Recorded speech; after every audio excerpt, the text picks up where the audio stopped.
আমি শুনেছি এই রমজান মাসে দয়াময় আল্লাহ তার বান্দাদের প্রতি অসীম রহমত বর্ষণ করেন। তাই তো দুনিয়াবী জীবনের শেষ আশ্রয় হিসেবে আপনার কাছে এসেছি।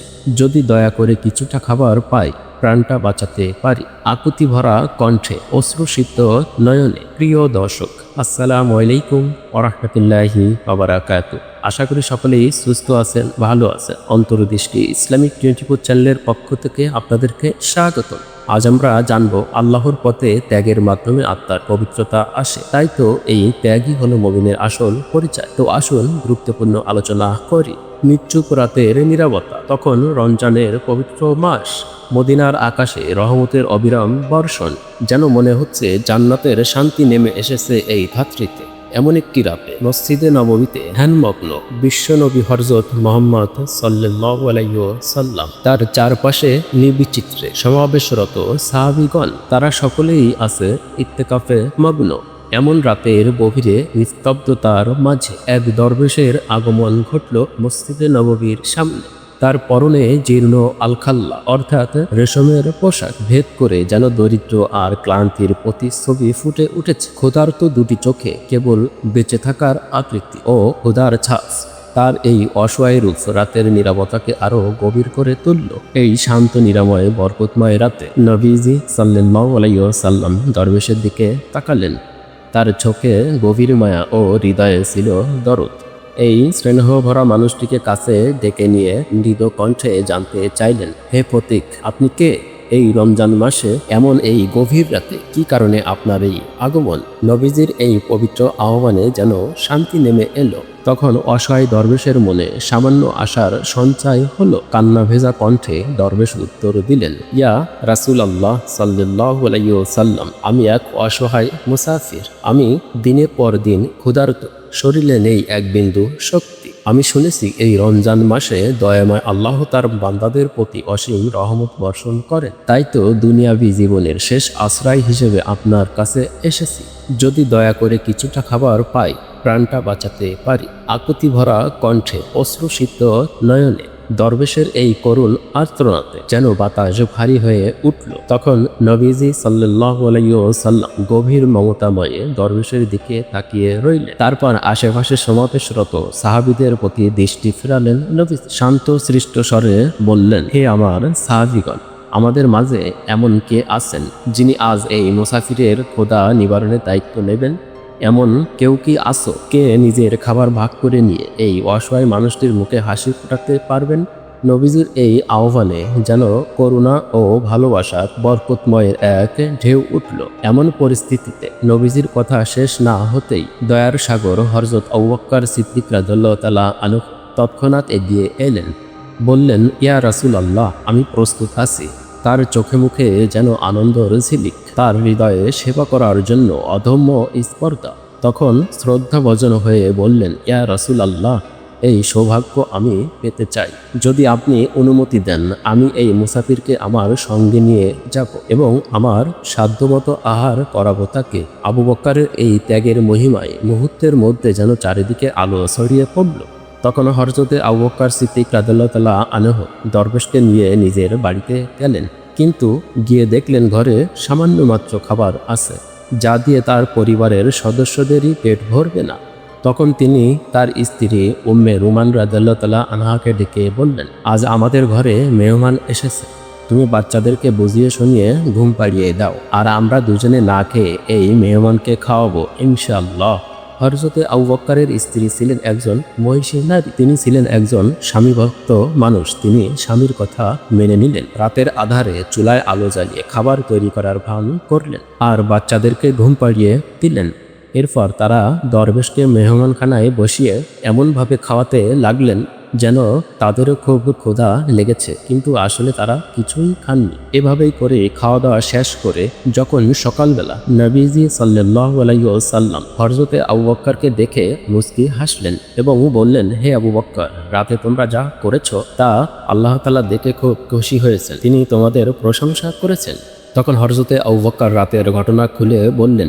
ঘটনা শোনার পর নবীজি সাল্লাল্লাহু আলাইহি ওয়াসাল্লাম বললেন, আল্লাহর পথে ত্যাগই হলো মুমিনের আসল পরিচয়। আল্লাহর রাস্তায় ত্যাগের মাধ্যমে আত্মার পবিত্রতা আসে। ক্ষুদ্র পরিমাণ ত্যাগও মহান প্রতিদানের কারণ হয়।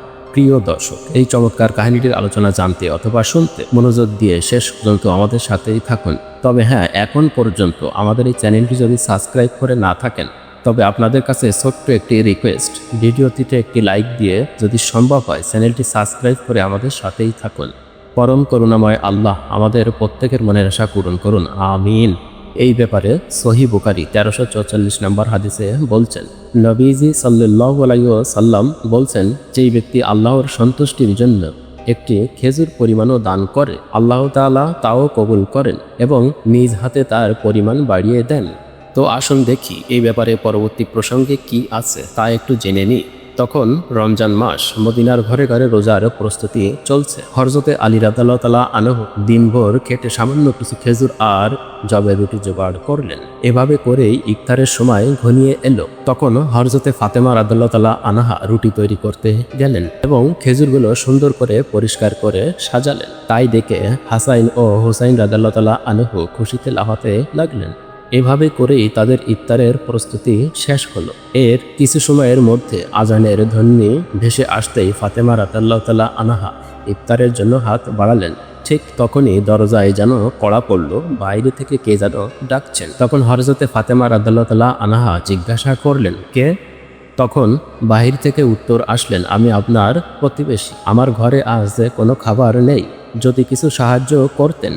এমন করুণ কণ্ঠ ভেসে এলেন বাহির থেকে। তখন হযরতে ফাতেমা একটু দ্বিধাদ্বন্দ্ব না করে নিজের ভাগের রুটি ও খেজুরগুলো প্রতিবেশীকে দিয়ে দিলেন। এমন পরিস্থিতিতে হযরতে আলী ঘরে ফিরে স্ত্রীর এই ত্যাগ দেখে অবাক হয়ে গেলেন, যেটা আমার আপনার ঘরে সচরাচর হয় না। তাই তো লোক সমাজে লোকবল বলে, সংসার সুখী হয় রমণীর গুণে। এমন পরিস্থিতিতে ফাতেমা, তুমি কি খেয়ে রোজা ভাঙবে? হযরতে আলী জানতে চাইলেন। তখন হযরতে ফাতেমা স্বামীর কথায় হেসে বললেন, আল্লাহর রাস্তায় দান করার মাধ্যমে যেই শান্তি আছে সেইটাই হলো আমার ইফতার। আপনি দুঃখ করবেন না, নিশ্চয় আল্লাহ তাআলা আমাদের জন্য উত্তম কিছু রেখেছেন। এর কিছুক্ষণ পরেই দরজায় আবার কড়া পড়ল। কে জানি দরজায় কটকট করে শব্দ করছেন এবং বলছেন, আমি আপনার প্রতীক, দরজা খুলুন। তখন দরজা খুলতেই এবার এক ব্যক্তি থালা ভর্তি খাবার নিয়ে দাঁড়িয়ে আছেন এবং ওই প্রতীক বলতে লাগলেন, আমি দূর দেশ থেকে এসেছি, পথ হারিয়ে ক্ষুধার্ত হয়ে পড়েছিলাম, এক দয়ালু মহিলা আমাকে এই খাবারগুলি দিয়েছেন। তখন হযরতে আলী ও ফাতেমা রাদিয়াল্লাহু তাআলা আনহা বুঝতে পারলেন এটা আল্লাহর পক্ষ থেকে আসা তাদের জন্য এক বিশেষ নিয়ামত। তারা শুকরিয়া আদায় করলেন এবং তৃপ্তি সহকারে খেলেন। এরই মাঝে হাসাইন ও হুসাইন মায়ের দিকে তাকিয়ে মুচকি হাসলেন। তারা যেন তাদের মায়ের ত্যাগের মহিমা বুঝতে পেরেছেন। তো প্রিয় দর্শক, এই হাদিসগুলি থেকে আমরা যেটা জানতে পেরেছি, আমরা সাংসারিকভাবে কোনো অজুহাত না দেখিয়ে অবশ্যই একে অপরকে সাহায্য করব ইনশাআল্লাহ। তো আসুন পরবর্তী প্রসঙ্গে আরেকটু জেনে দেখি। তখনও রমজান মাস, মদিনার মসজিদে মসজিদে যেন তারাবির গুঞ্জন। এখন প্রখ্যাত মর্জেন হযরতে বেলাল রাদিয়াল্লাহু তাআলা আনহু প্রতিদিন সুমধুর কণ্ঠে আজান দিতেন। তার আজানের ধ্বনির মহিমা শুনে রোজাদাররা সিয়াম সাধনার নতুন মহিমা খুঁজে পেত।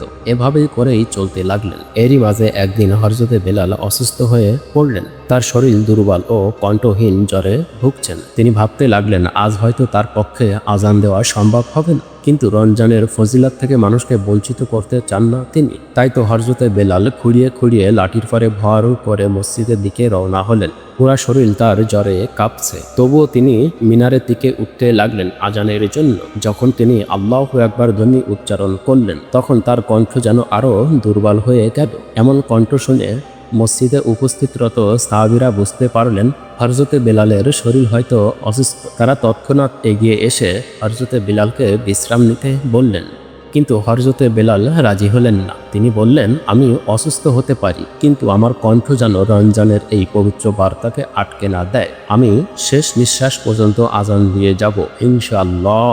এমন পরিস্থিতিতে হযরতে বেলালের দুর্বল কণ্ঠে আজান দেয়া শুনে নবীজি সাল্লাল্লাহু আলাইহি সাল্লাম আবেগপ্রবৃত হয়ে পড়লেন।